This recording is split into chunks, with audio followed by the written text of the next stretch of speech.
Hi, sweeties. How are you doing? Welcome to Naya Sing. And thank you all so much for all the love and support. Hope you all are doing good. I am sure most of you, or majority of you, have seen what happened in Georgia. I mean, school PPO and all that. And I am going to ask, why is it that some parents do not monitor what their 14-year, because a 14-year-old is really, really very young and should be monitored, especially what they watch on television, telephones, and all that. There should be limit to some certain things that they watch, the games they play, and the rest of it. I understand kids of these days, they grow really very fast, but a 14-year-old child cannot be bigger than the mother. And also, I keep asking, how do they get access to some of the things they bring out to school and then decide to use it on other people? Now, as you all can see what is going on, how many people already down, and my heart goes out to the family that are mourning right now, because it's really sad that you are going to send out your child, and like every day you are thinking, I don't know if your child is going to come back home or not, because this one did not, most of them did not return back home to their parents. All these are the things that need to be taken into actions. There is need for action. There is need to know how, in fact, there should be, I didn't understand how students go into school without even being searched, these days, because you all already, I mean, there should be security measures these days, because just the first, I mean, is it not the first week of resumption? I mean, it is already like this. I am sure some parents are terrified. The kids that already experience that are traumatized at the same time. For how long are we going to sit and watch something like this happen? We really can do better for the safety of our children. Let's get into this. This is yet another example of how the media has to be intentional about how they report things. You didn't know there was a school shooting this morning at Appalachia High School in Barrow County, Georgia, which left 4 people dead. And if you were just scrolling Twitter or TikTok and saw this post from WSBTV, you would think that this young black boy was the shooter. And he wasn't. He was actually one of the victims. 14-year-old student named Mason Schermerhorn. Another 14-year-old student named Christian Angulo was killed. 2 teachers, Richard Aspinwall and Christina Iremy. We have the picture of this young man, but we don't have a picture of the shooter, and he's still alive, 14-year-old Colton Gray, and all we know is that he walked into the school with a platform-style AR weapon, started shooting. That's really all that people know. But he has been taken into custody, and they say that they will try him as an adult. I think that this was irresponsible framing and reporting optically from WSBTV, an affiliate of ABC. Now, there's never any excuse for this, but if you're that big and you have that many eyes on you, have to do better.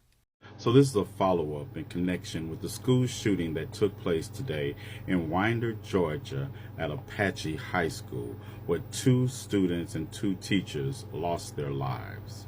I can confirm at this time that one of the students that lost their lives in that shooting was 14-year-old Mason Schermerhorn. This confirmation comes from his mother. Mason was autistic, and his family members had started immediately to circulate his photo and information on social media because he was autistic. Imagine having to take to social media and post this about your autistic brother who is at a school that is experiencing a school shooting. Imagine having to post in the caption with this picture and all of this on here the following: if he is escalated, please use a calm voice with him. Let him know his mother is looking for him for reassurance. As I listened to school official after school official give interview, patting themselves on the back about their active shooter drills that they had gone through at school that prepared them for this, I couldn't help but ask myself, how was Mason prepared for an active shooter at school while we're patting ourselves on the back? That's all I got for right now. I'll bring you more updates as they become available. This morning, about an hour from where I live, a 14-year-old boy walked into his high school and killed 4 people. And I'm always going to point at a piece of white privilege that we often don't talk about. White folks, do you notice that no matter how often this happens, nobody's having national conversations about how you raise your children? Notice how there's no Stop the Violence commercials on your TV? National news outlets are not going to take footage from the aftermath of the shooting and then put it right beside statistics about absent white fathers in the home. Nonprofits aren't walking into your children's schools teaching them how to dress for success so that they don't pick up guns. No podcast episodes about how white moms are responsible for all of the ills of their sons. Not a single unlicensed, uncertified motivational speaker is going to go viral on the internet for yelling at a group of young white adults and telling them that the reason why violence persists in their communities is because they're not motivated enough to succeed. If we go to school with our hair not done for too many days, somebody is in the back corner whispering, "Where is that child's mom?" Apparently the boy that shot up this school was chronically absent. Did anybody assume that that was because nobody at home cared about his education? Listen, I'm not on my revenge arc. I'm not saying that happened to black moms, so it has to happen to everybody else as well. I'm saying white people should reckon with the fact that that's not happening and ask themselves why. For the better part of 70 years, black people have been consistently told that our circumstances were because of the culture that we create. So yes, given that information, it absolutely does matter. Almost all mass shooters, almost all school shooters have been white men and now white boys, and we have not made a national emergency out of how white families raise their kids. The shooter, that child's name is Colt. It's a gun manufacturer. So information about the school shooting yesterday in Georgia is still unfolding, but I wanted to talk to you all as a leader in education about some of the potential misses that the school and law enforcement made and some of the questions that you can ask your child's school to make sure that they're prepared to keep your child safe in the event of an emergency like a school shooting. So it recently came out that the student, a 14-year-old who was responsible for the shooting, actually made threats online last year about potentially shooting up the school. Law enforcement met with him and questioned him. However, they did not get a psych evaluation. If a child has ideations of harming other people, you should take that child to get a psych evaluation and be cleared before they return to the school, because they already let you know that they have the potential.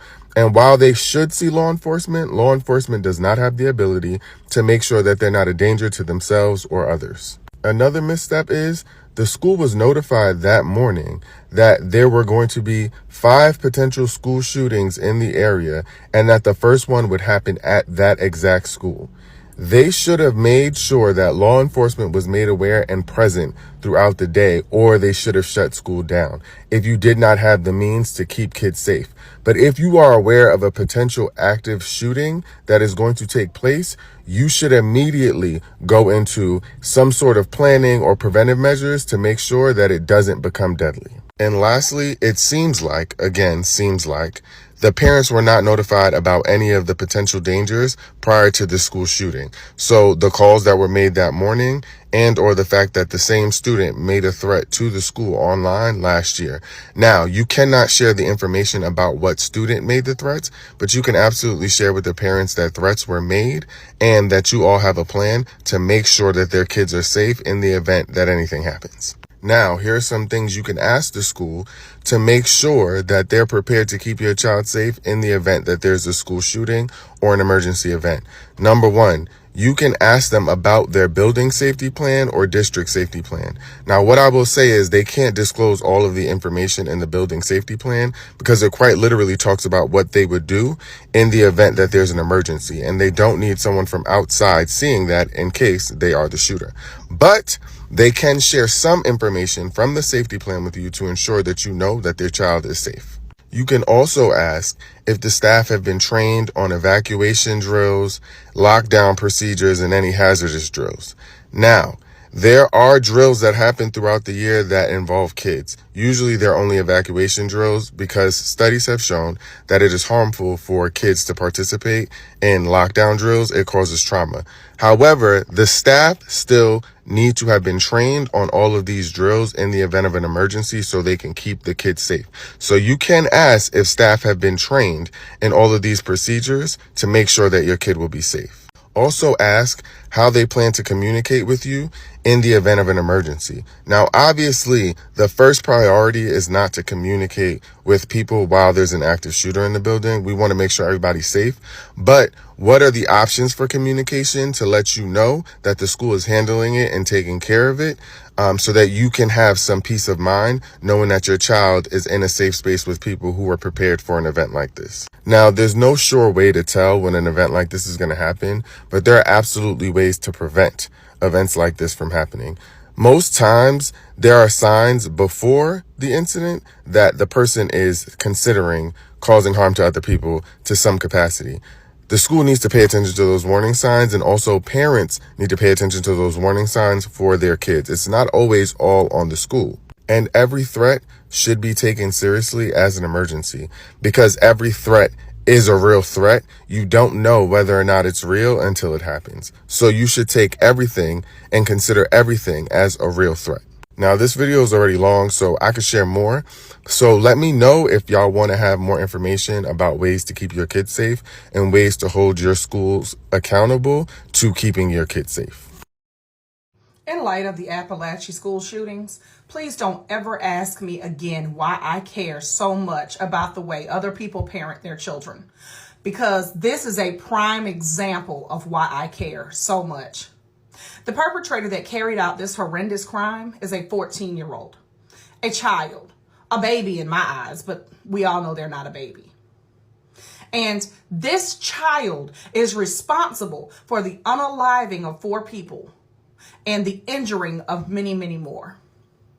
And what makes this even more horrific in my eyes is that this same 14-year-old was questioned at the age of 13 for suspicion that they had put out word that they were going to do a school shooting, that they had pictures of guns put up on their social media page. Now take that in. And before you come at me and say, are you blaming the parents? Yes, to a certain degree, I am. And before you say, well, parents can't be held responsible for everything that their children do. Yeah, they kind of can be. See, children are your responsibility. I've said this many times before. And if there was any thought in your mind, any suspicion in your head that your child was having these thoughts, that your children were putting this stuff out there on their gaming system, on their social media, you should have taken action. You should have gotten them some help. You should have contacted authorities. You should have contacted the school and said, hey, y'all might want to be on alert because my child is exhibiting some very not good behavior right now. See, parents don't like to really take responsibility in my mind at this age. We're giving a little too much freedom. That is your child. At 13 and 14, you should be monitoring every cell phone they have. You should be monitoring their social media. You should be watching these game systems. You should know the friends they're hanging around. And furthermore, privacy? What privacy? In my home? Absolutely not. There's no privacy. I will take the door off of the hinge if I have to. Parents are not being as involved and as proactive as they should be with their children. Yes, I care how you parent your children, because the way you parent your children affects everybody else in this world. Because somebody dropped the ball, there are 4 innocent people who are unalived. There are a lot of people that have been hurt, and there are so many other people who are mentally going to need some counseling to get past this situation. No parent should have to fear sending their child to school because someone else is not parenting and taking care of their responsibility properly. And what I will say is that the school resource officers, law enforcement, they jumped in there quickly and they handled that situation because there could have been a lot more hurt and injured, all behind the behavior of a 14-year-old. There is no way that the police could have come to my house when my child was 13 and they could have said to me, you know, we have gotten tips that your child is talking about shooting up a school, that they're posting pictures of guns. It wouldn't have happened, because if it did, oh honey, it would have been completely a different atmosphere in my home.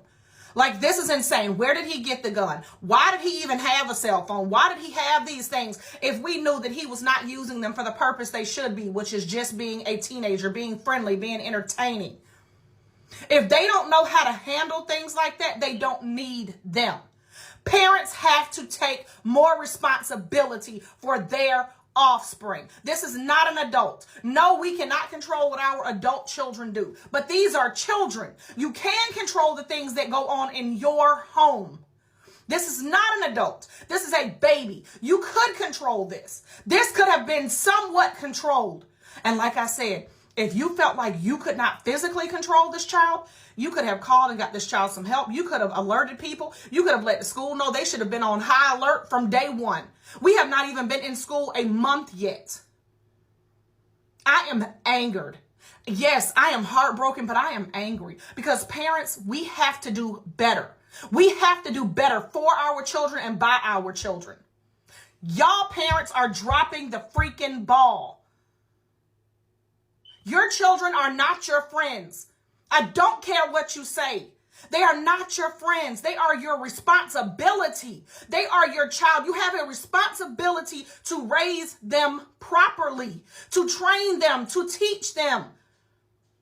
They're not your friends. This has to end. And until they start charging parents with the mischief of their children, I don't think it will. But do I feel like they should be charged? Absolutely. And I don't care how you feel about me. This is a child, not an adult. People need to be responsible for their offspring. Good day.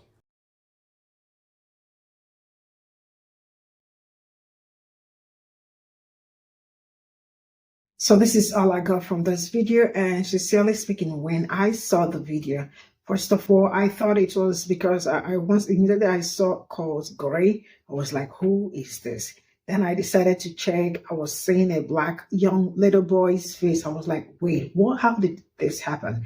Then I started investigating. I went on TikTok straight up to check what happened, how did it happen, and the rest of it, only to find out that they used that boy's, like, what happened to using the boy's picture instead of using a black baby's picture, right? Now, I think this is just one of those things, all these news, what do they call them? News medias and all that they do. Instead of putting the right person's face on there, they decided to put another baby boy, one of the victims on the listing.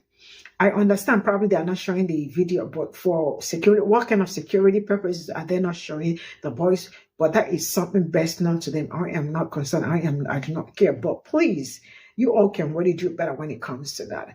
But we all have been consistently seeing mass shooting or school shooting going on and on and on. Until this very moment, they have not done anything to curtail what is going on. And as the day goes by, people are dying. So you can imagine saying it, like, really, sincerely speaking, my heart goes out to the families that lost their loved ones there. You can imagine sending your child to school and not knowing if the child is going to come back. Why? Because there are pupils everywhere, and now children are able to find out. Like one of the women said, I mean, it is really high time they start holding their parents also. I mean, they start holding parents responsible for some certain things, because there are some things you see, you start asking yourself question. A 14-year-old child, I know these days they are so grown, or they grow so fast, but how can a 14-year-old child not say, like, I don't know how people do this. I am a teacher, right? And I understand that there are some things your child have access to. There are some things your child is not supposed to have access to, especially some kind of games that will ruin their mindset. All these are the things that a parent or parents should always look into. You know, when I saw that video, sorry, I am digressing. I am really very grateful because it's not coming from me or from my people or something, like, you know, because story would have changed. Like, you know, the truth is that nobody, after the whole thing happens, nobody comes out to take accountability, or nobody comes out to speak on it or talk on it, especially these people. But tomorrow, before you know what is going on again, there will be another shooting, which means it's all man for himself. Really, I am really tired of seeing things like this. And the truth is that innocent people are going to suffer it. So that young boy or whoever that did that, because I don't see that person as a young person, that is an old person trapped in a small, because how can a 14-year-old child think about something like that, right? So I already learned that they are going to try him as an adult, because for him to do that, he is absolutely an adult and should be treated like an adult. And once again, my heart goes out to the families mourning right now, and I hope you all recover from this. I know it's never going to be easy, but I hope you all recover from this. And this is also a message to us, so we all can be very watchful, be very careful with what your kids watch. Make sure you have security for them. I don't know, but there is how parents set it, especially televisions, games, and all that. There are some things a child of 16 years is supposed to watch. There is something a child of 16 years is not supposed to watch, both on phones, on YouTube, and every other place. All these are the things parents should make sure that they know what their child is watching. Make sure you know the people that your child hangs out with. Make sure you check your child's bag, because it's very important that you check what he is doing at every point in time. I mean, I just do not understand how some people, a 14-year-old child, will do some certain things under the parents' nose. And to ask, how did they even get the people that they use? Because they already said that they were going to do something like that. And I am sure some people knew about it but refused to speak. When you hear things like this, speak up. Why are you speaking up? Because you are saving a life. We need to save lives, you know? I mean, it looks sometimes, I feel like some people are taking people's lives for granted. Like this humanity of a thing, people do not have human sympathy anymore. Like it's just all whatever that happens. I mean, we really need to sit back and reflect on some certain things, because man, this is just out of see you all in my next video. Bye for now.